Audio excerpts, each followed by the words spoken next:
Hey, it's Travis. I wanted to take this moment to discuss our sponsor, BetterHelp. I used to think talking to a therapist was a sign of weakness until I started talking to one. It has really helped me limit the negative chatter that can infiltrate my brain. Therapy has helped me become a more insightful person, father, and husband. That's why I'm excited to tell you about BetterHelp. Their online platform makes finding a therapist incredibly easy. Fill out a brief questionnaire and you will be matched with a therapist in just a few days. Go to betterhelp.com/thank you notes, betterhelp.com/thank you notes, or click the link in my show notes. In doing so, you will be helping the show and you will receive 10% off your first month. If you aren't clicking with your therapist, if you're not getting a good vibe, BetterHelp will allow you to switch your therapist at any time with no additional cost. Online therapy is a game changer for me. I have such an erratic schedule. I work nights, weekends, late, early, holidays, you name it.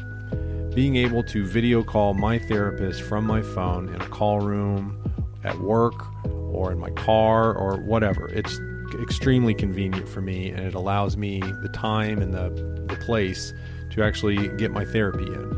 So if you're struggling, if you need to talk to somebody, go to betterhelp.com/thank you notes and they'll get you set up with somebody.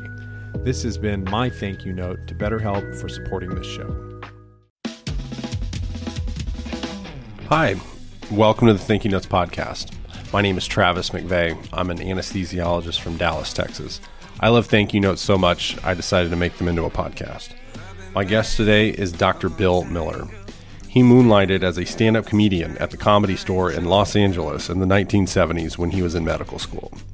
He's a contemporary of greats like Richard Pryor, Jay Leno, and David Letterman. He has recently retired from medicine and is going to focus on comedy full-time.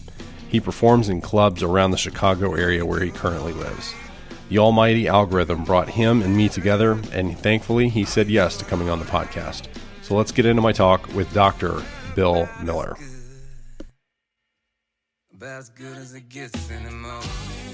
Dr. Bill. Hi, how you doing? Thank you very much for having me. Thank you for agreeing to do this. The blessed algorithm showed me some doctor doing stand-up one day, and I thought it was pretty funny, and I reached out to you, and you gratefully accepted. So thank you for being here. Oh, it's my pleasure. First question, are you a better comedian or doctor? You know, at times, I'm going to say both. How's that? That's a great answer. Can you elaborate on that some? Well, yeah, you know, you have good days and bad days in both professions and everything you do. Mm-hmm. And some days I really feel connected to the patient. Some days I really feel connected to the audience. Mm-hmm. Overall, I never really thought about that. Overall, I think I'm probably good in both, okay in both. But if I were to say something, maybe better comedian, just a little bit. Because in your stand-up, you have a bit about how you're a bad doctor. So I was wondering if you if you thought you were a better comedian because of that. Sounds like you're pretty good though. Pretty good at both. Well, I'm okay because I have a conscience and I don't want to hurt anybody and I want to do a good job. I have pride in my work. And whatever field that is, whatever I do, I have pride in that. I mean, I didn't go to Harvard, and they're not going to quote me in any medical journals anytime soon. But you know, I want to do the right thing by patients, and I also want to, you know, do good for the audience as a comedian. So I've changed it pretty much. The emphasis is not so much on me how I'm a terrible doctor, but you know that expression 4 out of 5 doctors recommend, which I say, yes. I'm the 5th guy. And you could use that in whatever context you want. Okay.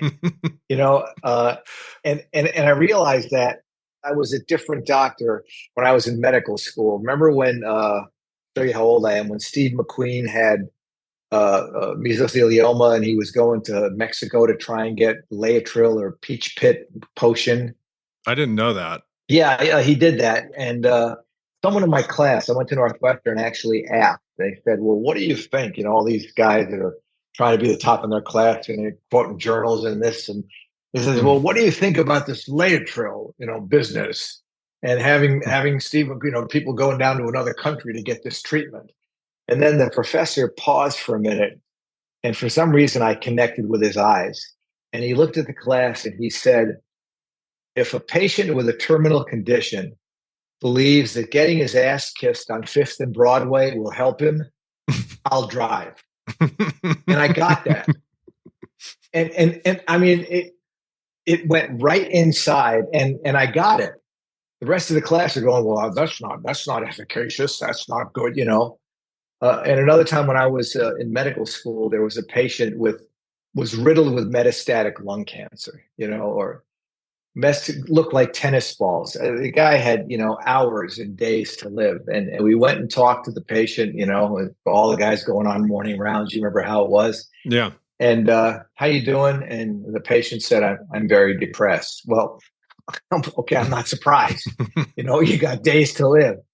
And she said, I would like a mood elevator. So, you know, okay, we went out and, you know, we're meeting with the intern, you know, he's got all the underlings next to him. And well, what do you think? And he said, well, Mrs. So-and-so is depressed. She needs a mood elevator. What can we give her? And there's an intern who had one of these beards, you know, he was trying to be like, you know, a wise old soul, you know, at the tender age of 27. Yeah. And he said, I'm not so sure a mood elevator is indicated here. And I was like dumbfounded. I said, what? The woman's going to be gone in 3 days. I mean, you're going to be, you know, and if she wants anything, cocaine, Brompton's mixture, give her anything that, you know, something to make her feel better. Yeah. You know, what are you offering her? You know? So that in that regard, I'm glad I'm the fifth doctor and not the conventionals. Yeah, that I like that. You brought up medical school. What kind of medical student were you? Were you a gunner? Were you a class clown? What was Dr. Bill like in medical school? Well, Dr. Bill was okay the first quarter. You know, studied hard. It was all pass fail and did real well in the classes that I thought were important. You know, we had a class in community medicine where they give you every day, you had 10 articles to read, you know, I got to go do anatomy lab, right? I got to learn. I was glad that class was pass fail, but I was pretty good in anatomy. And then when I went home for my first winter break, I got on stage for the first time at the Comedy Store. I went on the newcomer night, amateur night, you know, on a Monday night, and I got laughs. Mm-hmm. And then I was totally hooked. So when I came back, is this the Comedy Store in LA? Sorry. Yeah, I grew up in Los Angeles. I went to Northwestern Chicago. So I went home. And I did that, and then I came back to Chicago, and all of a sudden, there's a paper in Chicago called The Reader. It was a community paper, come out once a week, tell you what all the happenings are. And I read them, and they were doing all these showcase clubs. So that was it. I was spending the rest of the time, you know, going to comedy clubs most of the night. So I went from being a very diligent, you know, medical student to I was an okay student, and then my grades kind of drifted down in the last year. You know, I had to do final. So I did my last. I realized if I didn't do well in these finals, they were going to say, Bill, we like you so much. We want you to repeat the first year. So I did a monumental effort and did very, very well on the finals. So, you know, I did well and passed. But other than that, I was like just an average student because I was interested in doing both, you know, doing a lot of comedy, and I was going around in different clubs and stuff. So you rode two horses all through med school, and then you had to quit for residency? No, I did.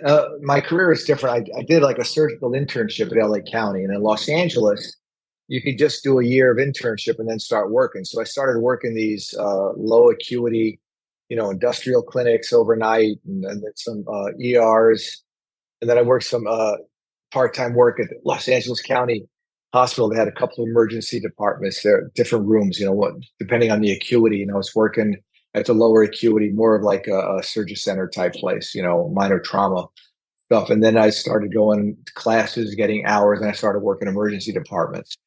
And I started going around and gradually worked up to get board certified and do higher acuity stuff in the ERs around the area. And I did that so I could do some shifts and then go on the road doing comedy. So the only time that was tough was my internship here. Okay. So what's a joke that you used in that set at the Comedy Store that got laughs your first time out? What are some of your early bits? You know, I'm trying to think. God, it's sad, but I almost don't remember. I almost don't remember one of my early bits. I think it was something about having a baby and the difference between guys and girls. And I said, there's a difference when a guy and a girl goes to the doctor, and when the woman comes home after she's had an internal exam, she's a little upset, and a guy doesn't know what a woman goes through when she gets an exam. I do, because I've examined you both, which is why I want to do this. I want to pick the people I touch from now on. And I said, but when a woman comes home after an exam like that, it's just like when the doctor says he wants to examine something called the prostate. And then the guys get all quiet. I said, see, all the guys are quiet now. A minute ago he was talking about you, but now he's talking about me. Shut up. And that's the attitude that they had to me as a doctor. They would say, get the glove off your hand and the smile off your face. You ain't touching doc. So that was one of my first, as I remember. The rest, thank God, I don't remember, and I've evolved into something a little more higher up on the body, if you will. So you're working these overnight shifts, and then you're a touring comedian. Like you're going on the road. Yes. Okay. Yeah. Were you like associated with another comedian? And you guys were a opener, middle, and headliner, or just taking gigs where you could get them? What it was back then, there were it was like the ballooning and the burgeoning of comedy. It was like the early '80s. There was a showcase clubs like the Comedy Store, the Improv, and they had another one in Los Angeles called the Laugh Factory, and the LA Cabaret. These were showcase clubs. But then there was a lot of clubs around the country that would have a standard, an MC, opener, middle act, and a headliner. So I started getting work first as an MC opener, and then I did well and worked up to being a middle act, and then I would go around and do circuits, and then I started headlining the clubs. So, and there's a lot of clubs that are not there anymore. A lot of clubs there still are. But I went to the LA, the last stop had several in Newport Beach, Austin, and Houston. I did those. I did some clubs in San Francisco, Tommy T's, and there was another one in Santa Rosa, San Jose. There's a bunch of clubs, with Seattle, Portland, Oklahoma City had some clubs. So I started going around. Fort Lauderdale had clubs. New York had clubs.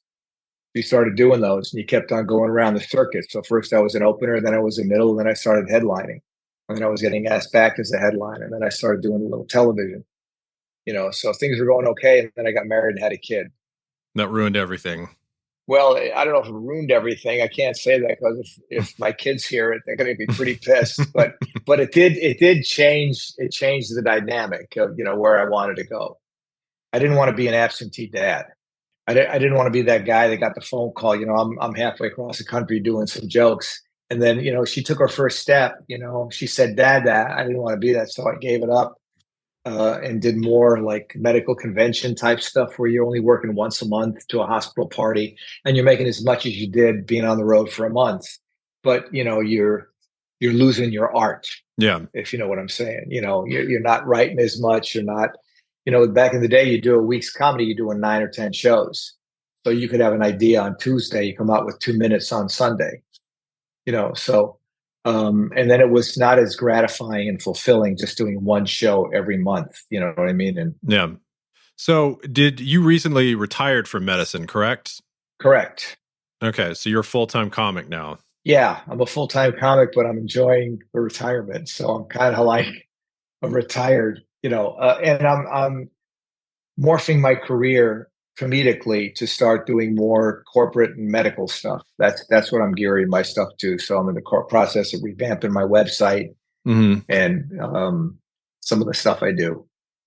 So do Zoom shows, hospital appearances. That's the route I want to go, because no comedy club wants an old guy like me.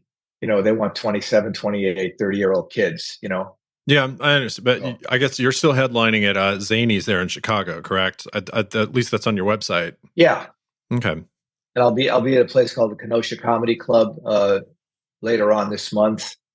And then there's another place somewhere else in Wisconsin, and then I got another gig here. So I'm still headlining those shows. Yeah. But what Zany's is doing now is they're giving comedians like a night, so they get their own headless. So I had a night like that at Zany's last March, and almost sold the place out. And we're going to do it again later on this year. I have to get a date. So that's the way a lot of clubs are going.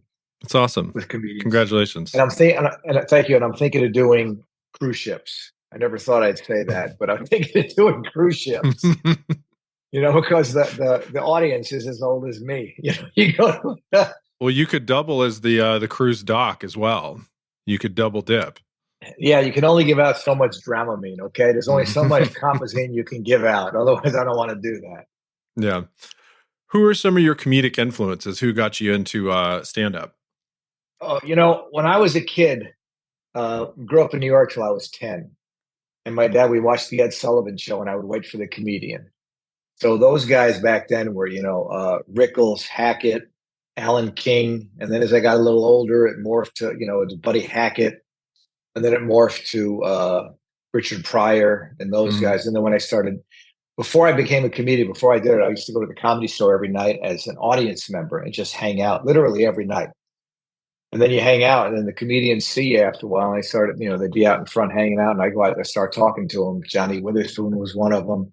Marty Nadler was one of them, who ended up becoming like one of the head writers on Laverne and Shirley and Happy Days. Yeah. I think Happy Days is this. So then I started doing comedy, and then my focus of comedians changed. Richard Pryor was great, and then the other one of my peers, Leno was phenomenal. Seinfeld's phenomenal. Sam Kinison is phenomenal. Rest in peace. So all those guys, Letterman, Leno, Robin Williams. When you said that you were touring the early 80s, like that's probably one of the most populated heavy hitter times. So like the people you said, Leno, Letterman, Seinfeld, Dana Carvey, Kinison, Pryor, Eddie Murphy's getting popular. Right. And I'm sure you ran in those circles. Yes, Richard Lewis. Yeah, as a matter of fact, I was one of the guys that was in the comedian strike. We started a unit called the American Federation of Comedians, and I was one of the founding members of there. It was Letterman, Joanne Astro, Jay Leno, Tom Dreesen. Tom Dreesen was a mentor and still a good friend. Yeah, so I remember sitting at the table with Bud Freeman, who was the owner of the Improv in Los Angeles at the time, talking about it, and at the table with me, Leno, Letterman, Tom Dreesen, and the attorney. I made Bud laugh, He's going, I can't pay you this much, I'll show you the books. And I said, I'm Jewish, Bud. Which set are you going to show us? And then he started laughing. He started cracking up, And that was during my internship. So, but shortly after, and then the AFC was swallowed up by AGVA, which was the American Guild of Variety Artists. And then that was swallowed up by AFTRA. So I got my SAG and AFTRA card doing that. Yeah, but those are the guys I ran with. I remember when I was still middling, and I rode down to the last stop in Newport Beach with Jay Leno every day, sitting in the car. And he is the nicest of guys you ever want to meet. Mm-hmm. Give me some recommendations and stuff, some pointers. Were you driving it on a Duesenberg or No. He had some success. So he just bought he had like a Mercedes 2-seater. I think it was a C250, C280, C350 something. It was the 4-seater 2-door hardtop. Very nice car. Very nice guy. It was great. Do you have a funny bombing story from your stand-up days, your touring stand-up days? Oh, there's a lot of the bombing stories are not that funny. Bombing stories are not funny in general, but like the guys who I started hanging out with in Chicago that I looked to as mentors. They said the only thing that you can take home about having a bad show, the only one take-home lesson is that somewhere down the line, you're going to have another one. And I've had some just horrible shows. There was a guy who booked us on a comedy tour, and his claim to fame was he was Lenny Bruce's manager for a while, toward the end of Lenny's career. So he'd hang out at the Comedy Store. He got me and 2 other comedians to go on this tour.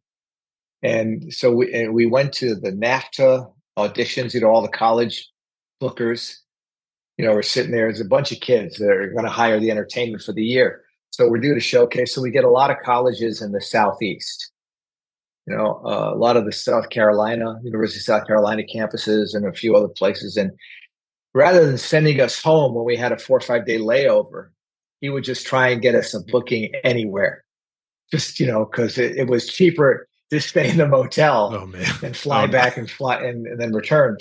So we walk into this one bar, and, if you go to a bar, They got the counter, and then above the counter, they have the slides where the glasses are. So we walk in, and the three of us, and said, "Hi, we're here for the comedy show." And it was literally a bar. And the guy took a light that you could buy at Home Depot, one of those round lights you can clip on somewhere if you got to paint or something. He clipped it on where the glasses go. He turned over an apple box in the corner of the bar, not 10 feet away. And he gave us a microphone that looked like it was almost a Mr. Microphone. And he slammed on the bar and he goes, "Hey, we're having comedy." "Okay, go ahead." But all three of us, all three of us were saying, "I'll go first. I'll go first. No, I'll go first." And before, nobody wanted to go first. So I'll go first. So that was the most horrible show I've ever had in my life. I enjoy those shows, or I enjoy those stories when comedians talk about odd places to do comedy, bowling alleys. Oh God, it was. Well, I still do a bowling alley. There's a place in Peru, Illinois called the Super Bowl, and they have some room with an entertainment room, but it's still in a bowling alley. And there's a little window on the side of that where they can pass the drinks in from the main bar. So every once in a while you hear, "On aisle 10, the red pin." That's, but the audiences are okay. And, and the money's okay. So I fly back. I mean, I drive down and do it. It's a local gig. So, yeah. But yeah, I've worked bowling alleys. I've worked, one of the strange ones we had was during the strike time, and everyone wanted to jump on the comedy bandwagon. So you've ever been in LA? There's a Century Plaza Mall. Mm-hmm. There's two big buildings in the center of this mall, and there's a plaza. This is noontime. People are walking from their office to different restaurants. They put up a stage. Go right ahead. We're doing comedy. So that was not pleasant, no. But it wasn't as bad as that bar. And I remember it was me, Bill Kirkenbauer, who you might have heard of, and I forget who else is one other comedian.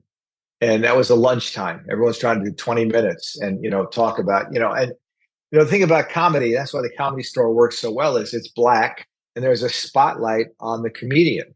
So there's no other focus. You can't look anywhere else and see anything. Well, can you imagine outdoor, planes are flying overhead, people walking around, dogs are barking, and there's this comedian going, go up there and try and tell jokes. It was less than optimal.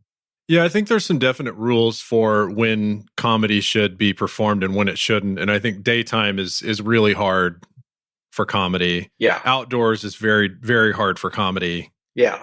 And I think you need a room with a low ceiling, good wall, and good walls with not a lot of stuff on it, so the laughs can reverberate. Yeah. I mean, you can do daylight comedy if you have a comedy sketch team or something like that, something other than true stand-up. If you're a monologist, you got to have dark, you got to have the focus. What's your favorite room to play? Wow, that's pretty good. There's two of them that I like equally. The Improv in Chicago, the Chicago Improv, and Zany's Rosemont. Mm-hmm. Zany's Rosemont is great, as is the Improv. The Improv is more like a Vegas showroom. It's expansive and it's big, and it goes all the way up to different levels.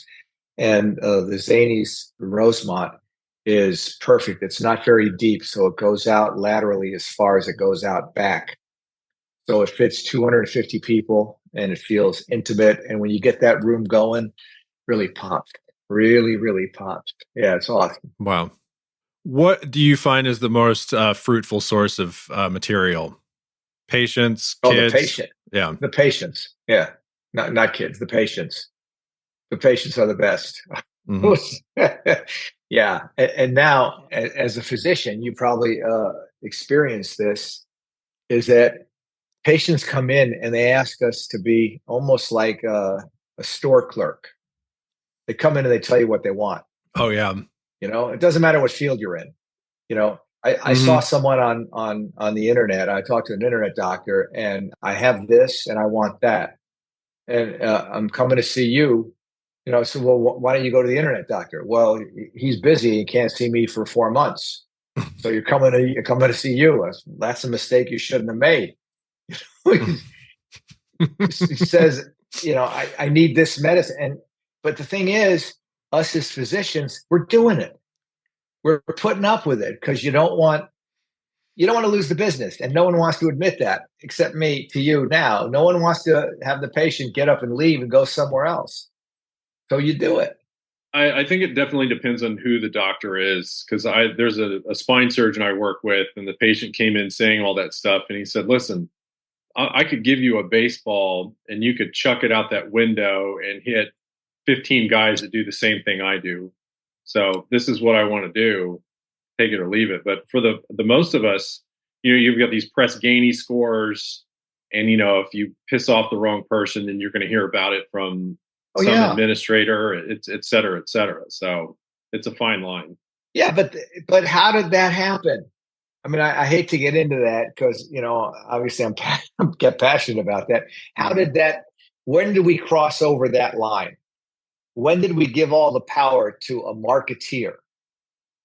When did we hand over all the power to someone who does a survey? And then all it takes is one person to not understand the survey and, click ones as the worst and, thinking that's the best. Oh, he's number one. Now you get called into your chairman. Well, what is this? I don't know. Look at the rest of them. They're 4.9s. What do obviously the guy didn't. Well, what did you say to them? When did we actually had an assembly at the hospital where you learned how to say hello to the patient. The doctors in the emergency department were giving a lecture. I'm telling you the truth on how to say hello to a patient. I've sat in that very seminar. Yeah, and we just go, oh, okay. I mean, but that's crazy. We're given that. Well, I'm glad I'm getting out because of that. Yeah, there's a form that my patients have to fill out, and one of the questions is, were all of your anesthetic options explained to you? Well, in 90% of the cases I do, there's no option. You're going to sleep. You're getting intubated. You're getting a general anesthetic. Right. So I'm not explaining all the other things that we can't do. So they've, always, well, no, Dr. McVeigh only said we could do this thing. So I guess I got to rate him poorly in this. And so I've got this horrible score under explanation of anesthetic option. It just makes zero sense. I'm an anesthesiologist also. Did you know that? I did not know that. Yeah, I did ER for the first part of my career, and I got burned out and went back and did anesthesia. But I talk mainly about being an emergency doctor because there's more fodder for material. As an anesthesiologist, you got a couple of jokes, and then you're pretty much done. You can write 5 minutes and then sleep. Okay, good. But I know exactly what you're saying. Isn't that why people come to a physician? They come for our knowledge, and you can explain all those things. And we had to do the same thing. So we can push someone the way we want them. I can take this big needle and put it in your back. And then, you're going to be asleep from here to that. You'll still hear some stuff. Oh, I don't want to hear anything. Okay, well, I think we should go to sleep. And then you get a good mark because, he explained everything to me. I didn't know you were an anesthesiologist. I thought you were just an ER physician. That's interesting. See, just an ER physician. See, I said that? Just an ER physician. No, you're both. No, I was double boarded, but I let the ER elapse. Before we get into thank you notes, what's a good patient encounter, a funny patient encounter you've had recently, or one that sticks out for you? I can't remember specifically because I try and joke with a lot of the patients all the time, and I do it. It's almost like doing crowd work when I'm on stage. You got to pick who you can mess with. So, you got to feel the patients out. I'm sure in your pre-op visit, you can see if someone's joking around or laughing, if they're looking kind of hippie-ish, they got a marijuana leaf on their sleeve. You go, I'm going to give you some little medication to take the edge off, and because I like you, I'm going to go slow. They go, oh, doc, thank you. They like that. Other times, I say stuff because you asked me like what my go-to joke was. If I like the patient and I think they can handle it, I go, I'm really glad you're having this procedure done. I said, because if I do 2 more of these, I get my certificate and my family's going to be so happy. I'm the first person that went past welding school, in my family. They laugh. Other times I'll say, why'd you go into medicine, doc? Well, it was part of my parole. I had to do something for people. I might steal that one. Okay, go ahead. I had a lady ask me the other day, she said, why did you become an anesthesiologist? And I said, hubris. Yeah, it's funny. Did she get it? No, she was just kind of puzzled. Yeah, well, she doesn't want to hear about like, oh, I really like pharmacology and physiology and all that nonsense. She don't. No, what they want to hear is, I don't want to talk to you. I want to talk to you for this 2-minute deal. Yes. And then I don't want to talk to you anymore. Mm-hmm. They don't want to hear that. I did tell, when I was a resident, this lady was really mad. And she's like, because I was young looking back then. And she said, I got to get better insurance. Like I got some Doogie Howser MFer like putting me to sleep. How old are you? Like 16? And I was like, no, I'm 25, 26, whatever. It was like, oh God. Yeah. So she goes to sleep and then I thought I'd mess with her. And so she wakes up and I was like, Natalie, or whatever her name was. And like, what? Like, oh my God, you've been asleep for 6 months. We couldn't wake you up at the end of this procedure. And she's, are you kidding me? Oh my God. And it's like, no, I'm kidding. Everything went fine. I just walked out. You should have woke her up and said, you've been asleep for 2 years. I'm now 28. I couldn't go anywhere for 2 years. Oh, what do you want to do? Let's do some thank you notes. Okay. Do you write thank you notes regularly? Rarely. If I do, or I have an event where I recently wrote some. It's the first time in a long time because my significant other, we're not married, but I call her my wife. She did a retirement party for me, surprise retirement party in Las Vegas. Yeah, it was. It blew me away, and she invited some people down, and they gave me retirement gifts, and I hand wrote a thank you note to each one of them. Other than that, the last time we got married, when I got married was 1987. I wrote thank you notes to that, and that's about it. I don't remember.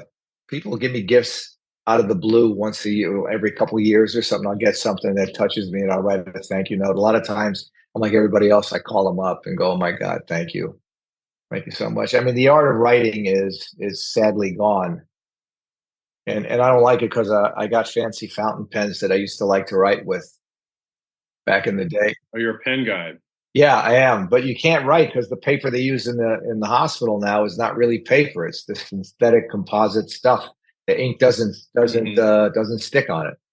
Yeah, you need a high cotton content. Yeah, exactly. All right. Well, I wrote you a thank you note, Dr. Bell. It says, "Dear Dr. Bell, I think an appropriate title for your next special should be Everything Your Doctor is Feeling But Is Afraid to Share. Probably too long, but you can workshop it. Thank you for being so real. I can empathize with much of what you talk about in your act, and the fact that you get lay people to laugh at it means you're doing it well. Please keep posting more clips and bits. They're hilarious. Thanks, Travis." Oh, that's great. Thank you. Yeah. And I wrote a generic thank you note because you made me think about this. I wrote, "Thanks. It's something we learn to say as little children along with please. What do you say? Please to get something. And then what do you say? Thanks after you got the thing you wanted. After a while, it becomes a reflex, something you say without any thought prior. It just comes out. We've been conditioned to say that. I think a reflex is not enough to convey real gratitude or emotion to someone who means a great deal to you. Someone who keeps you upright, focused, has your back and your heart at the same time. Someone who stands beside you and walks hand in hand with you as you both navigate life in good times and bad. To my partner in life, a reflex doesn't do it. To that wonderful person, my partner, my confidant, my pillar of support, thanks doesn't do it. And to that wonderful person, I say, thank you for all and what you do. Now, what are you making for dinner?" That was nice. I like it. Thank you for thank yous and your partner. Thanks for let me write that. I got to give this to her. I'm not going to throw it away. I'm going to give it to her today. All right, Dr. Bell, one last question for you. If you could open for anyone alive or dead, who would it be? Richard Pryor. Why? I think he was the best. Mm-hmm. He was the absolute best. There's a lot of great comedians, from the old guys, the Buddy Hackett, Alan King, Don Rickles generation, to the Lenos, Lettermans, and all that. But Richard Pryor transcended any boundary, cut across societies, different people, and he did it. Some people don't like his language. I don't care. Once you look past that, the subject matter, the content, the stuff that he was talking about is real, totally real. and I like that. Mm-hmm. Did you ever meet him? Yeah, at the Comedy Store. He was working on one special, and all the comedians would go hang in the back, and he was like, all of a sudden I looked next to me, and he's there. And Marsha Warfield was a good friend of mine. She's the clerk in Night Court. Night Court, yeah. Yeah, she's a good friend of mine. And she was working on the Richard Pryor show when he had that show. Was it Fridays or something, or whatever that show was? I think it was Richard Pryor show was the name of it. And so he was at the Comedy Store working on his special, and I saw him take ideas, almost like a sculptor, take a wad of clay, and he went on every night for about an hour for a month. And he took an idea, talked about it. You see him the next day, it looks a little better. Next day, it looked better. Now it's shaped, now it's polished. And at the end of the month, it was a killer hour, just to kill it. And I was in awe. So anyway, one day we're standing there, and we're all talking, and then he looked over, and I cracked something up.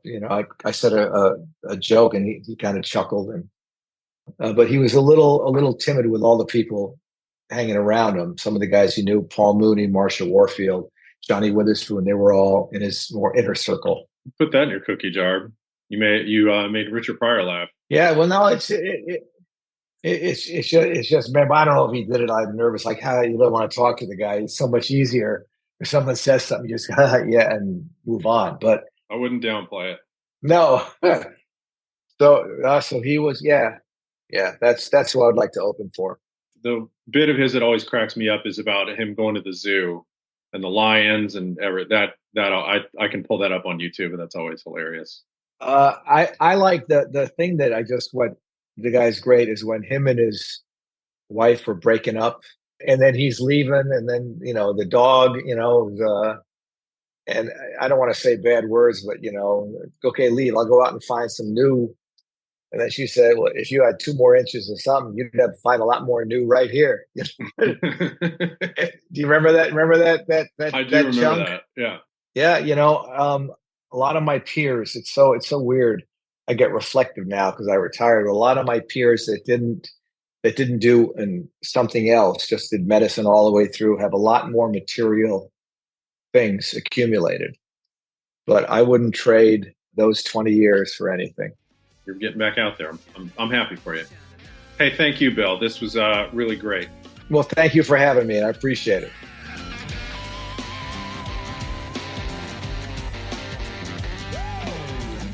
Big thank you to Dr. Bill for coming on.